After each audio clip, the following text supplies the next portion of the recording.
दूसरे विश्व युद्ध के बाद पहली बार अमेरिका की लड़ाई भारत के करीब आई। टाइटैनिक की तरह डूबा ईरानी वारशिप। इस समय की सबसे बड़ी खबर आपको बताने चलें कि पश्चिम एशिया में चल रही लड़ाई अब जो है वो हिंद महासागर तक फैल गई है। बंगाल की खाड़ी में भारत की ओर से एक जो आयोजित ये कहें कि नौसेना अभ्यास के हवाले से बात करें तो से लौट रहे एक ईरान के वारशिप को अमेरिका ने यहां पर टारपीडो मारकर जो है वो डुबो दिया है। टारपीडो एक तरह की ये कहें कि जो कि ऑटोमेटिक मिसाइल होती है जिसे समुद्र के अंदर दुश्मन के शिप या ये कहें कि सबमरीन पर हमले के लिए जो है वो इस्तेमाल किया जाता है। लेकिन जब अमेरिका सबमरीन ने अटैक किया तो ईरानी वारशिप श्रीलंका के दक्षिण तटीय शहर गालिस से करीब 81 किलोमीटर की दूरी पर था और ऐसे में इरिसडेना नामक वारशिप पर हुए हमले में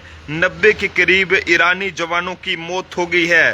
गौर करने वाली बात यह है कि दूसरे विश्व युद्ध के बाद अमेरिका ने पहली बार टारपीडो चलाकर किसी देश का ये कहें कि शिप जो है वो डुबोया है। और अब आप हमले के बाद थोड़ी दूर से शायद सबमरीन से ली गई तस्वीर जो है वो आप जो सामने आई है, इसमें बताते चलें कि ये एक भयानक तस्वीर जो है वो याद आएगी जब जहाज सीधा खड़ा हो जाता है और समंदर में समाने जो है वो लगता है। और कुछ इस तरह का मंजर जो है वो हिंद महासागर में देखने को मिला जब अमेरिकी टारपीडो ईरानी वारशिप के आगे वाले हिस्से में लगी तो ऐसे में ये कहें कि वारशिप था वो टूट गया और आग लग गई और थोड़ी देर बाद सीधा जो है वो खड़ा होकर समंदर में समा गया।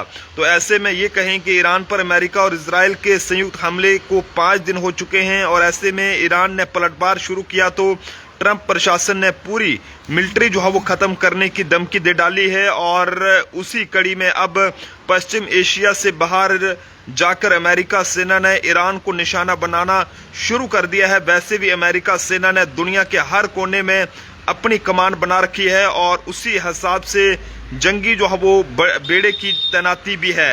ऐसे में अब हमले का जो वीडियो भी है वो भी सामने आया है। लेकिन बताते चलें कि टारपीडो हमले के बाद सवाल पूछे जा रहे हैं कि क्या ईरान की पूरी मिलिट्री को खत्म करने का वाशिंगटन का मकसद इंटरनेशनल कानून का उल्लंघन नहीं है।